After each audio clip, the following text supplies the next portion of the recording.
Nothing in this podcast is intended to render legal, financial, medical, or other professional information. Because the details of your situation are fact-dependent, we highly encourage you to find a recommended individual that you can trust to give you the expertise that you need related to your situation. Well, good morning or good evening, Docpreneur Nation. You're listening to Concierge Medicine Today's Docpreneur Leadership Podcast. And today we have a special topic that we want to talk about. We want to talk about why it's so important that you invest in your staff, invest in your team, create a loyal working staff in your medical office. How do you do that? Why you should do that? And why events are important for them to go to. And I like what you said off air, Natalie, that you put your doctor, you keep your doctor there. Like, you stay here and you run the practice for a few days and see how you do without us, while we go and you have helped us invest in ourselves and replenish and fill back our cup, because staff, as we well know, pour out their cup every single day, and it's rare that folks pour back into them. So Natalie, thank you for being with us. Tell us a little bit about yourself and where you're from and who you're working with right now. Awesome. Well, thank you, Michael. My name is Natalie Corbin-Raschuti. I am the practice manager here at Campbell Family Medicine in Cumming, Georgia. I've been working alongside Dr. Ellie Campbell for, 18, almost 19 years now. It's been a lifetime, so much so that we actually resemble each other now, and we joke about that. But we also, in 2017, we started a business called Revolution Practice, where we teach and educate not just doctors, but their teams and business owners into, how to not only build or think about practice models that might be different from the one you're currently operating in or working in, but how do you build, retain a winning team? So not just a team, right? Everybody can say they have a team, but is it a winning team? Is it a loyal team? Is it a team that is cohesive, efficient, proficient? These are all the things that we teach you. We also teach you some pearls and pitfalls regarding functional medicine and concierge medicine, where, how do you provide stellar patient care and stellar customer service? These are all elements that I think tend to kind of get forgotten. And that's why I'm glad that we're doing what we're doing right now, because one of the key elements to making all of that come together and be a wonderful jigsaw puzzle where the pieces fit beautifully is working with the team, working with your staff. Well, I was recently talking with a doctor, and we had interviewed him earlier this summer, and he said, look, the practice administrator, they run the show. Like, they run the schedule, they run the practice. And, there's a lot of things that a practice administrator does not need to do that things like technology and AI can help you with. And, you're left as just as, many physicians are once you're thrown to the wolves, so to speak, into your practice and into business or a hospital environment, to learn on your own from the internet, the big wide internet. Okay, well, what are some of the best technologies to implement? Is this one going to work? Well, I used it for the last 6 months and it's just not the user-friendly, scheduler or, EMR that we're looking for. And so how are you going to know? Well, you got to get your staff out of the box, out of the office, and invest in them. And it's not just enough to, go to watch a webinar. Those things are super helpful. And, totally, COVID helped a lot of that progress rapidly as far as online education. But there's camaraderie and there's equity in the relationship related to getting out into the marketplace as an office administrator, as a practice manager, and getting around other practice managers and not complaining and being a victim, but more, hey, here's what we struggle with there. Y'all struggle with the same thing? Oh, we solved that. Here's what we did. And so you recently went to a conference, you and your team members, and you left the doctor back at the practice and said, you run things. And tell us a little bit about what you learned. And, was it a local conference? Was it something that you flew to? Because there's nothing wrong with sending your staff to those types of events. Tell us about what you learned there. Well, I think first I'm going to touch on a couple things. Number one is, CME, you always hear about the CME events, but it's always associated with the practitioners or the doctors. And it shouldn't be, Michael, because the very people that you have hired to take care of the people that are basically paying your salary, the patients, right, should be nurtured. They should be respected and they should be given the same opportunities to learn and to grow that you get. Mhm. And I think you made a valiant point too. And this is one reason why I love the forum that you do, Michael, is because not only do you invite the doctors and their teams, but it is a chance. So doctors, when you go to these events, you go because you miss the people that you connected with in the past, right? And B, you're looking forward to that sense of camaraderie. You're looking forward to that sense of fellowship. And you can do things like this, like we're doing right now, but I can't hug you, right? I can't pick up my notebook and show you, flip to the pages and show you what I've learned. I can't bounce the notes off of you and make other notes. So forums like what you do every year allow for us, the whole entire healthcare industry, to come together and do just that. Moreover, the conference that I went to, we kind of giggled and joked a little bit. I told Dr. Campbell she was in office jail. Hmm. She was going to stay here and take care of the patients. The patients need her just as much as I do, but they need her. And she sent me and Heather Williams, our nurse and health coach, off to Indianapolis. So we Hmm. flew out of Atlanta, went to Indianapolis, and went to a conference sponsored by ICIM, which is an integrative medicine organization. We just love them. They really, same thing as you, they believe in supporting the doctor and the medical teams. And we learned a lot, and we had some really great speakers, from Dr. Dale Geyer to Dr. Bruce Lipton to Dr. Krista. We even got to hear Dr. Peter McCullough speak, and got up close and personal with him. And what an incredible opportunity as a practice admin, as the manager, to be able to go rub elbows with Dr. Peter McCullough.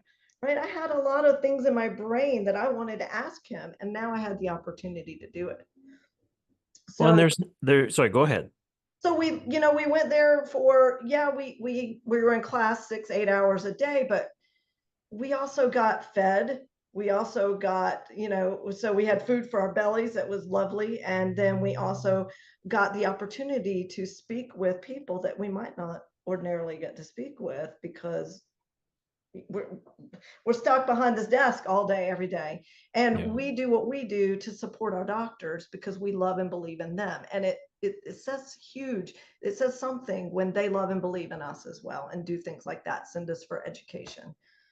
Well, and being very siloed, most office managers and, staff are within a medical office. Yes, we know that what's happening in your practice, my practice, is happening in other practices, but we do still feel all alone when we're evaluating a new EMR. We just go with the janitorial company that, seems to be the one that contacted us first. They just got here first.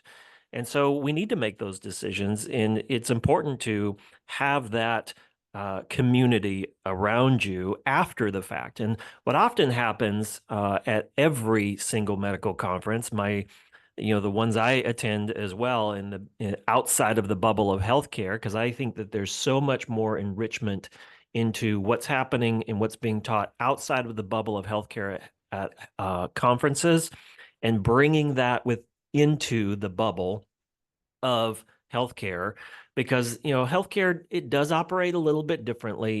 It does treat the human condition, but it doesn't get a hall pass. There's no Right. permission slip related to this is a customer and the customer is the patient. Now that I've appropriately offended 8 out of every 10 of the physician listenings out there, I'm not a physician. I'm a patient, and I do know what it's like to sit on the other side of the exam room from the physician, or the service window from your staff.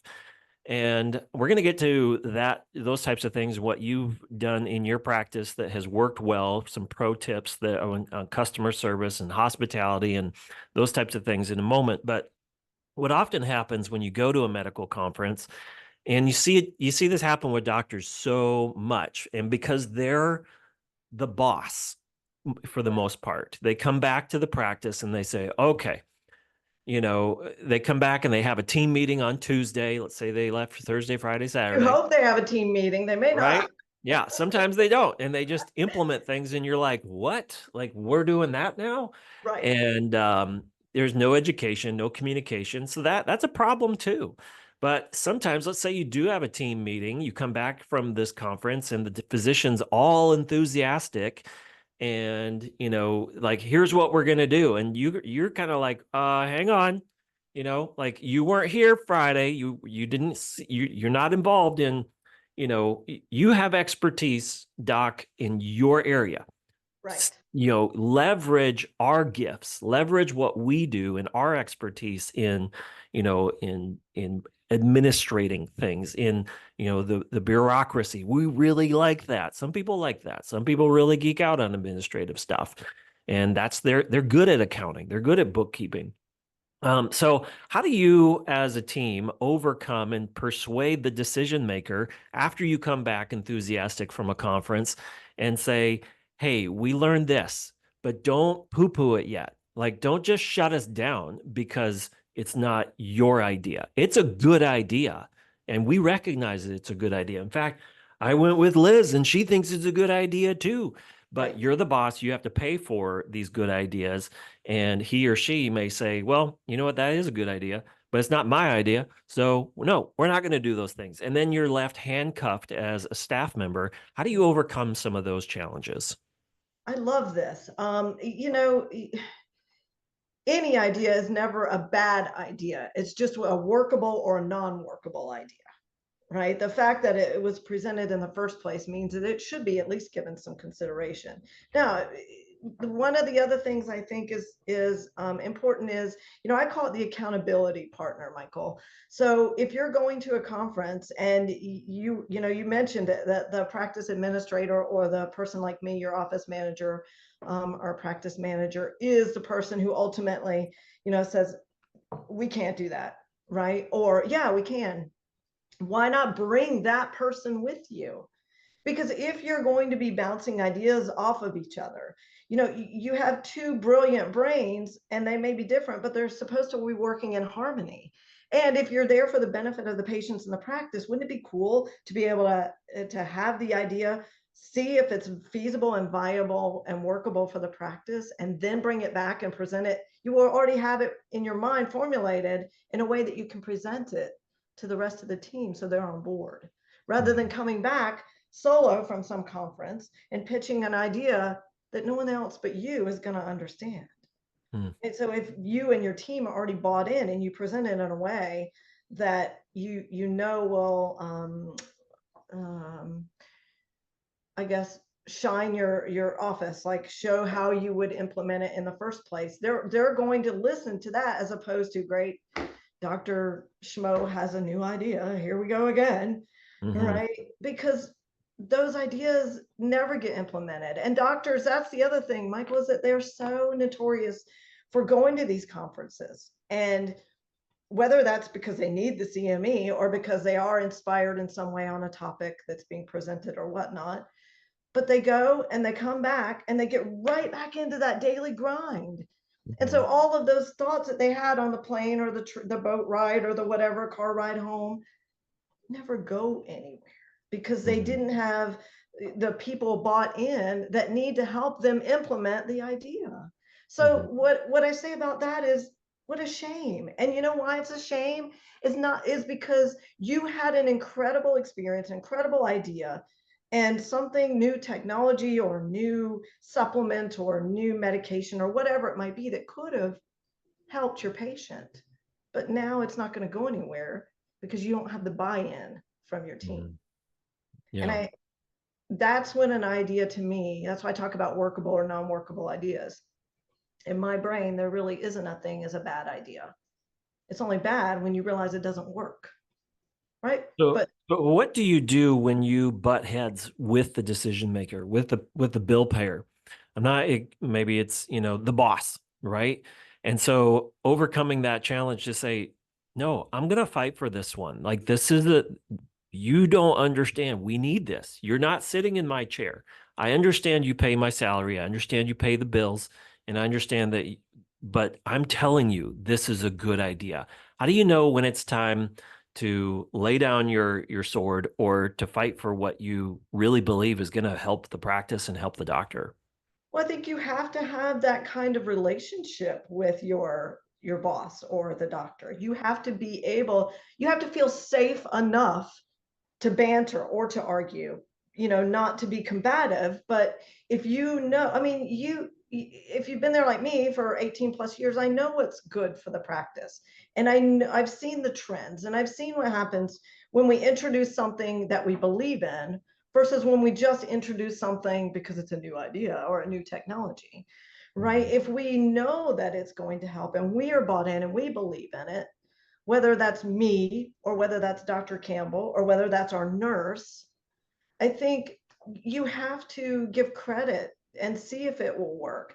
Want to create a budget for those kinds of things. If you don't have the money, you don't have the money, but why do you not have the money to introduce new ideas? Why? You should. So you have to, maybe it's a reserve fund. Maybe you don't really even know what to call it. But if you have money set aside for that, then it can be a possibility. But, look at, is it going to hurt the practice if it fails? Maybe or maybe not. That's what you as the practice manager should know. Or is it going to have the potential to really generate revenue and help the patients? That's a huge win-win. But you have to have that relationship with your boss to be confident enough to have that discussion. And I can remember a time where maybe that wasn't the case for me, right? But I've learned that the patients matter to me just as much as they matter to Dr. Campbell. And I want to help them just as much. And maybe my idea didn't come from the same source that she would have gotten hers from, but it's still there. And I know it could still help. So I'm still going to push my idea. Well, and the value of going not alone necessarily. I mean, you went with another team member who's Right. a non-clinician, and you met other folks. You met other people who are 6 months ahead of you in some of the decisions. You can see that wow, you're really like 5 years ahead of me. Or, I'm like 3 years ahead of you, like we can. I remember back when I was in high school, 7 Promises of a Promise Keeper was really big in the 90s, right? You remember that? Do And I you always remember that? remember, Wow. I know, going way back. And so I remember that book, and I always remember, and I've kind of taught my kids this, like always have a Paul, Peter, and a Timothy type of relationship in your life, and folks will be plugged in and plugged out of those different relationships. But one is a mentor relationship, one is an equal relationship, and one is more of a mentor-mentee, I'm mentoring somebody else type of relationship. And having those types of relationship, those are the type of people that you get to meet when you go to Absolutely. different conferences. And even if it's a non-medical, non-healthcare conference, oh my goodness, those are some of the best ones to send your team to. And you think about it, well, it's not a healthcare conference. Well, it shouldn't be. Actually, you should send your team to less healthcare conferences and more business and sales and all these types of conferences that you choose. Go listen to an author for an hour. Like send your team to these things because they're so important. There's always golden nuggets. Now, I want to focus a minute on.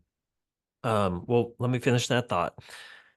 So when you bring your team and you're trying to make a decision or persuade the decision maker upon your return, they say, well, I like that idea, but I need more information. That's always the case, right? Like, get me if we did that, it would probably work like this here in our practice.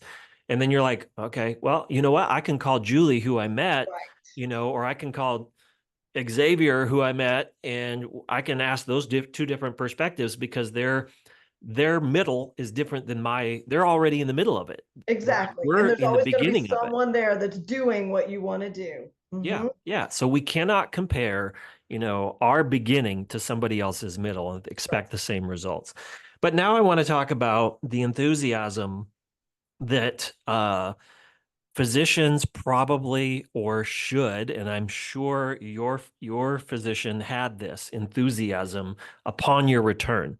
She was probably anxiously awaiting, very busy, probably, was like, I do miss them, like they're I need them, but Yay! probably the next week was probably like, all right, here's our meeting. You and I finally are face to face, kneecap to kneecap. I'm excited to learn. What did you learn? Tell me about what you did.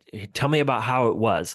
And yeah, it's only a 5 or 10 minute conversation, but I think that there's an enthusiasm that needs to be on the part of the clinician or the decision maker or the boss who sends your team to these different types of events that says, "Hey, you were really missed when you guys were gone.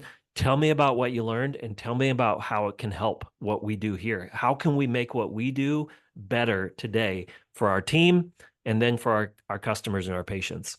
So one of the things that we do, whether it's me, whether it's Dr. Campbell, whether it's Dr. Campbell and me and Heather, whoever, whenever we go to an event, um, we provide a notebook, just like you do. Matter of fact, I took the one you gave me last year with me to this conference to take notes, because this is how I'm going to communicate with Dr. Campbell what I learned, and it allows me to look back.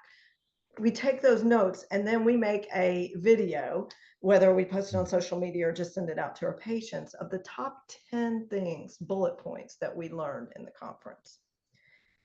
So for me, that says, yes, you say it wasn't wasted money. This is what we learned, and this is what we're willing to share with everybody.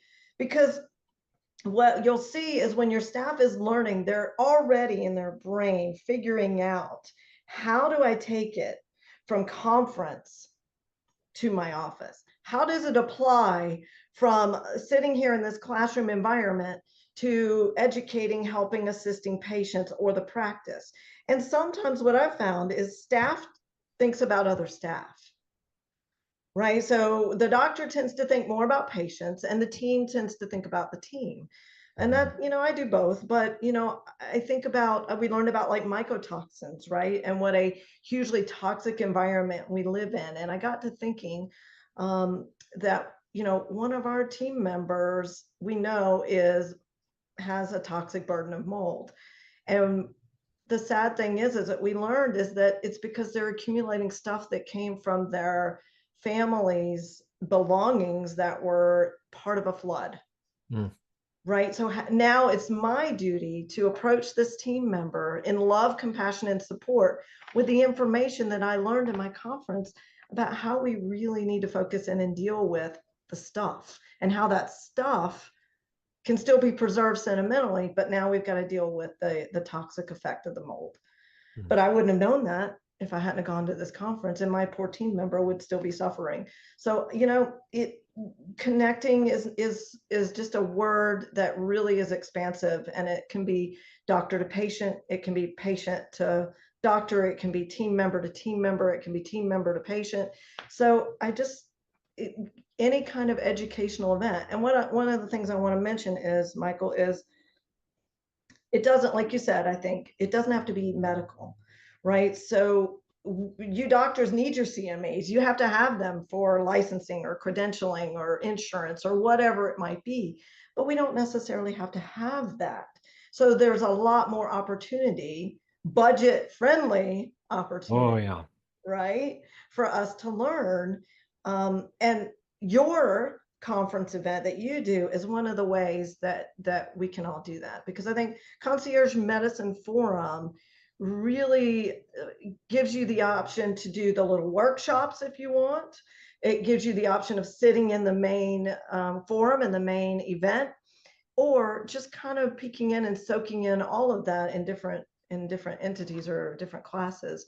And I think that's huge too, is opportunity knocks in different ways, and sometimes you got to seek it out, and sometimes it's there, and your schedule may not allow for you to do it all, but it's still there. And I think that it's just a matter of finding it and taking advantage of it. Your community health centers a lot of times will do educational lectures.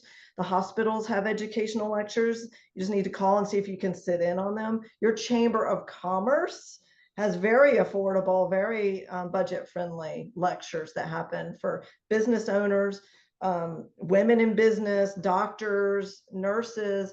So look at those as an opportunity as well. And then all of your health organizations like ICIM, like AAFP, like GOMA, like, all of those organizations will also offer staff training. And some of that now actually is CME eligible. So the doctors that want to learn the backside of medicine, the business of medicine, actually can get credit hours for those too. You just have to search them out. Wow. Well, thank you for mentioning the Concierge Medicine Forum. So, just real quick, for those who are listening or familiar or unfamiliar with it, it's called the Concierge Medicine Forum. You can go to conciergemedicineforum.com to get your tickets. It's coming up this October 17 through 19 of 2024 here in Atlanta. And yeah, we have two pre-conference workshops running concurrently. One is just kind of all about membership medicine. What is subscription-based healthcare delivery? What are the different ways people are doing it? And then hearing from physicians, hearing from staff, hearing from the spouses of physicians and staff as well to say, hey, you know what? We became better parents because we did this. We became better. We weren't grumpy dad anymore. And I love hearing those types of stories. And, hey, if you are just curious about this and, you leave and say, you know what, I get it, I understand it, but it just wouldn't work for me in my location, then we've accomplished our educational job as well. And love what one Minnesota physician, he's in a big hospital system, he said, Michael, you ask all the pesky questions us doctors would want to ask. I was like, okay, that's a good review. I'll take that pesky word. I love that adjective.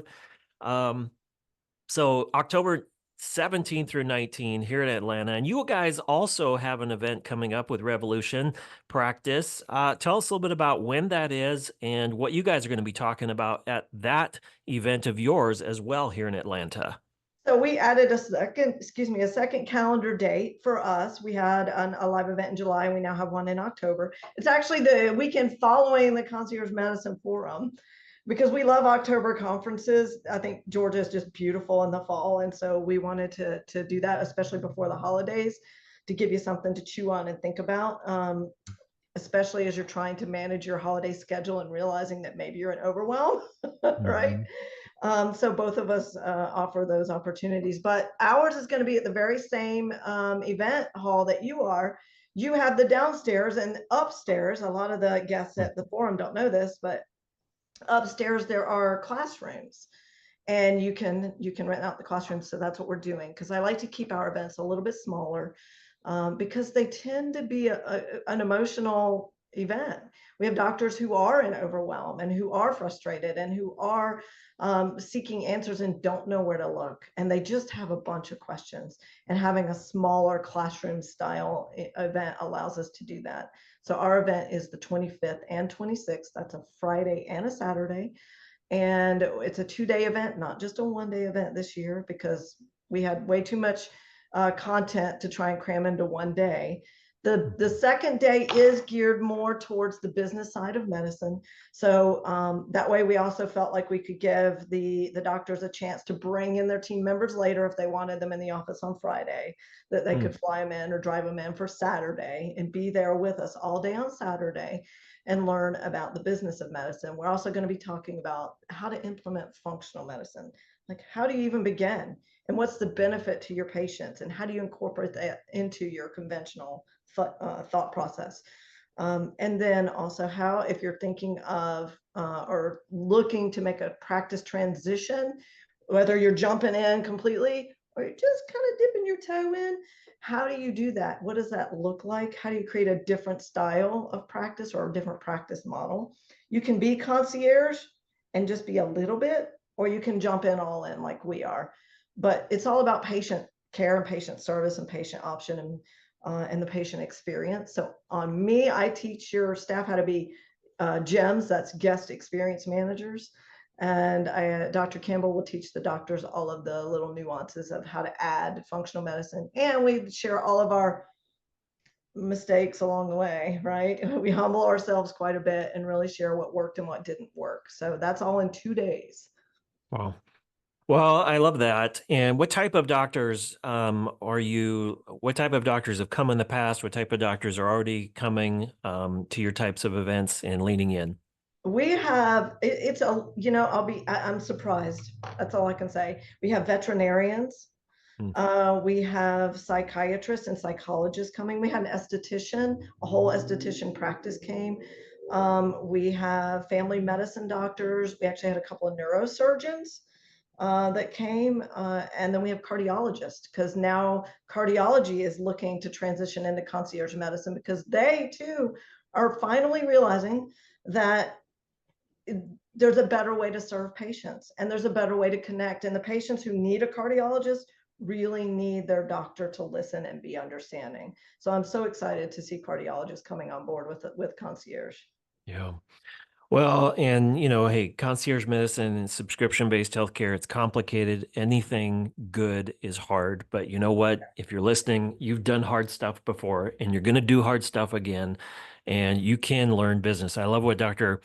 Kim said years ago, and he's in North Carolina, and he said, if you want to be good at business in your practice, you got to know about business. And so I like the fact that you invest and invite doctors to invest in their staff in the second day. I think that's a great strategy because, from the perspective of costs, and you're paying for your staff to come to this event, for example, it's like, hey, that's one less hotel room for 3 people on my team that I have to pay for, and I can probably get a cheaper flight for them. And so they can come, they can still be a part of the event, still share the same enthusiasm, but they only get one night away from the office.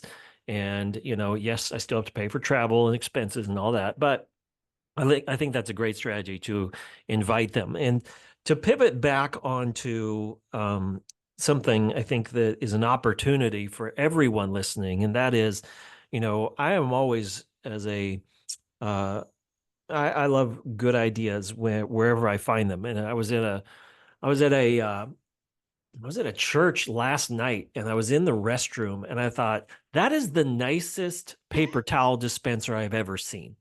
And it was brand name. And I was like, so I took a picture of it. It was a weird, I was all by myself, of course. And I took a picture of it. And I was like, this is a real neat idea. Like, it's the little details within the medical office that matter the most, in the restroom design. Like, that should be one of the nicest rooms in the entire building. That's what patients judge us on, right? That's Absolutely. is the Yeah. bathrooms, because they have alone time in there. And Yeah. you think they're not looking through every cabinet and every drawer, you are sadly mistaken. Yeah. And my dentist, for example, I took a picture of his mouthwash station. And I have been at his practice for probably 20 years. And only one time have the cups ever run out. One time in 20 years. And I was like, I'll give him a break. I won't judge him too harshly on that. But I'm so appreciative of that. And I think that's a wonderful add-on to put in a medical office bathroom, for example, to say, hey, you know what? We do care about your breath. We know you're probably busy. We know you probably have coffee breath. We know that you don't want to be embarrassed by your breath, because your spouse earlier this morning said, whew, you have the worst breath this morning. And then you go into the dentist or the doctor and you're like, hey, I'm 3 feet from you on this, wrinkly paper. And I don't want to be embarrassed, And what because a great way to promote a product you believe in. yeah.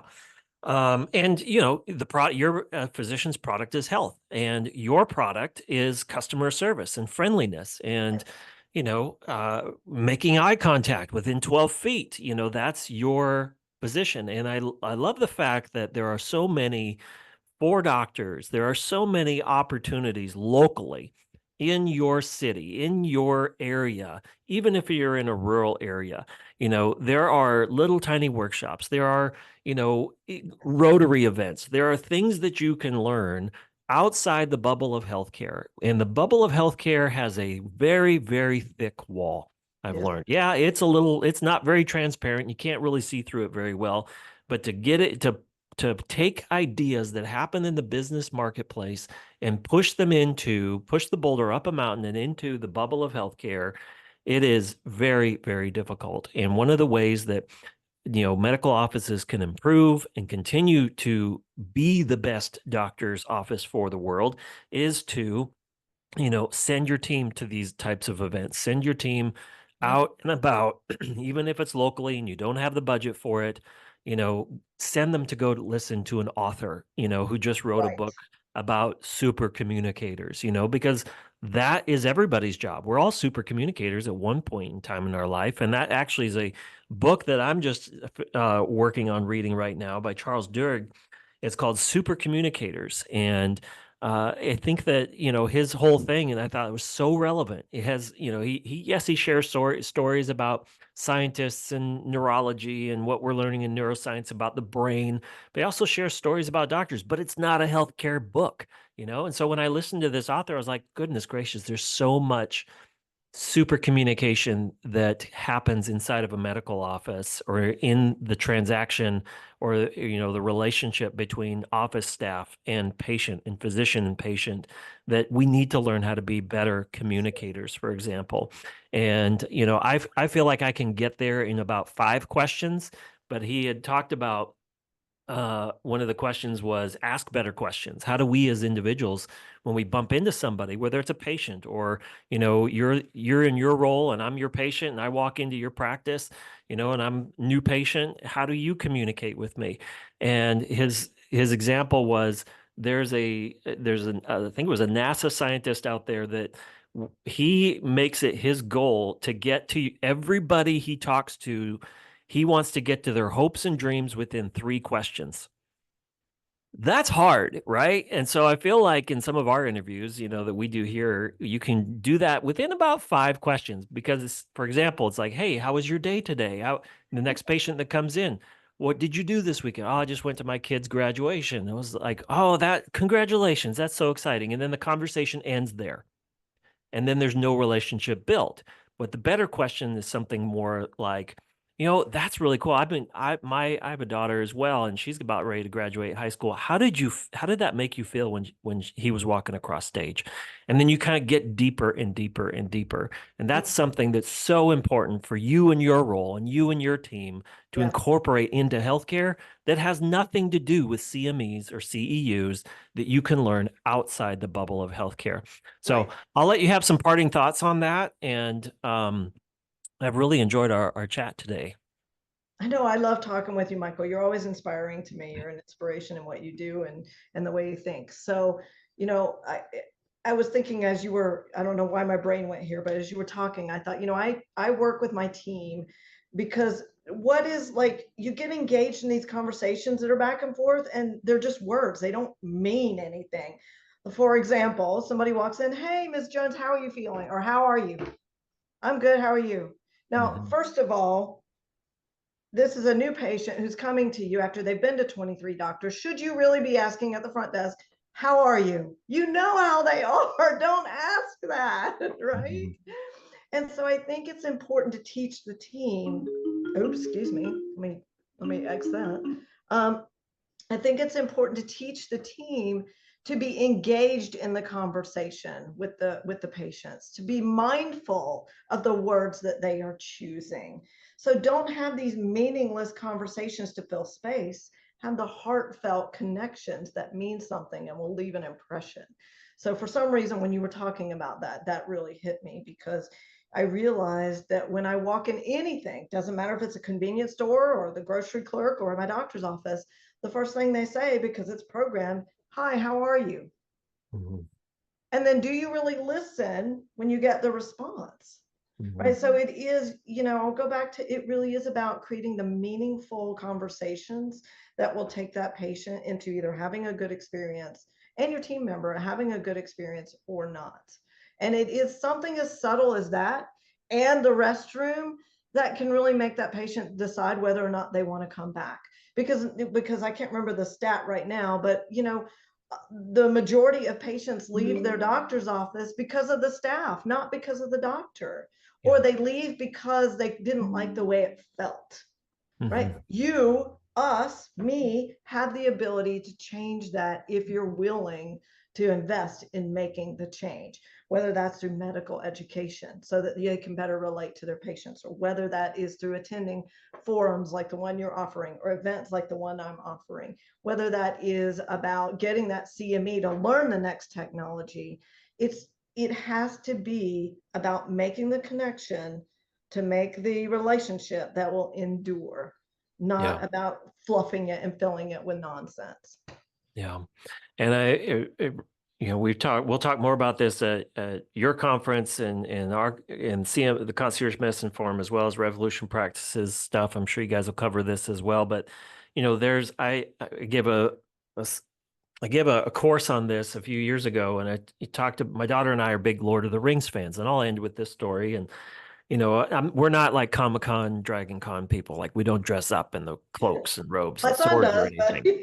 That's fine if you do. If you're that way, that's fine. But we're just enjoy a good trilogy. And there was something that the wise old gray wizard said to his friend Frodo, and he's like, "Be careful when you step onto the road, because you never know where your feet are going to take you." And that's the patient journey. And the patient is on a journey.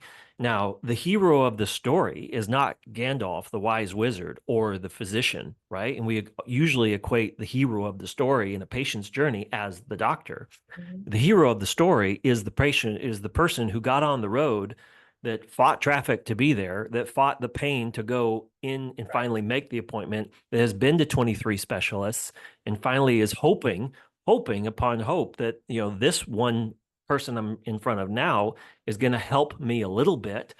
And it is a journey. And there are, along that journey, we're going to meet villains and allies and have obstacles. And I think we can all say from, a patient perspective, that we've encountered some orcs along the way Right. too, and Yes. probably folks come to mind. And, but it's a journey as a patient, and there are scene transitions.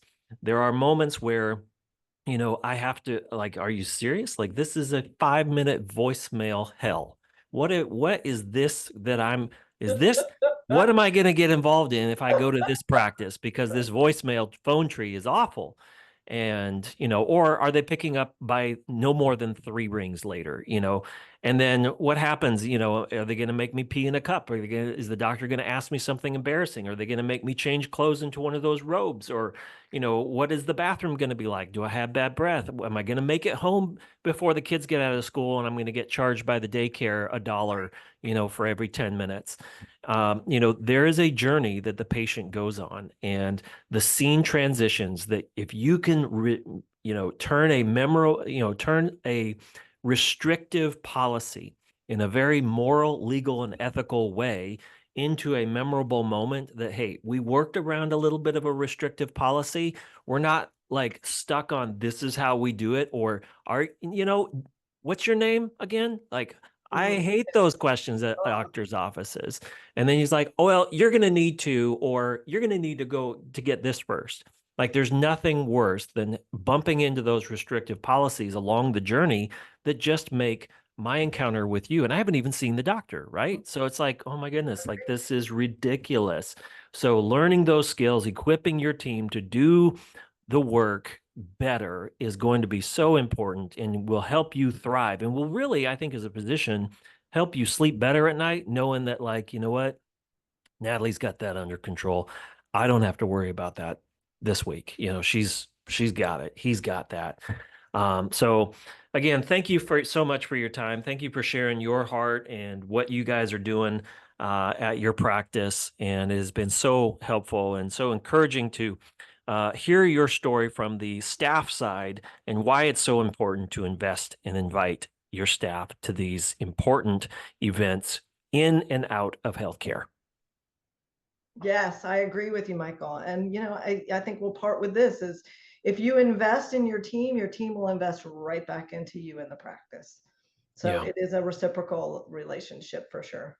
Yeah, I think it was Dr. Una who we just interviewed recently. She's like, "Look, this is a playground. Yes. This job Yes. is a playground, but it's a playground with a fence. And, we want you to, bring your best, bring your good ideas. We don't want to hire you based on a job description alone. And then 6 months later, you come in for your evaluation and you're like, yeah, but I haven't had the time to do any of those things that you're evaluating me on. You put me in this box over here. So really what needs to happen is, we need to change my job description. If you want me to do things, then you need to delegate and leverage other people's gifts. and, delegate your weaknesses. It's such an important business principle. All right, Natalie, thank you for your time today. We will catch you in October, but this is not our last podcast together. I'm sure we'll be connecting some more soon. And if there's ever something you all need or want to talk about, happy to bring it to the listeners and doctors and team members out there. Thank you, Natalie, for your time today. Thank you, Michael. Looking forward to our event next month. See ya. Bye.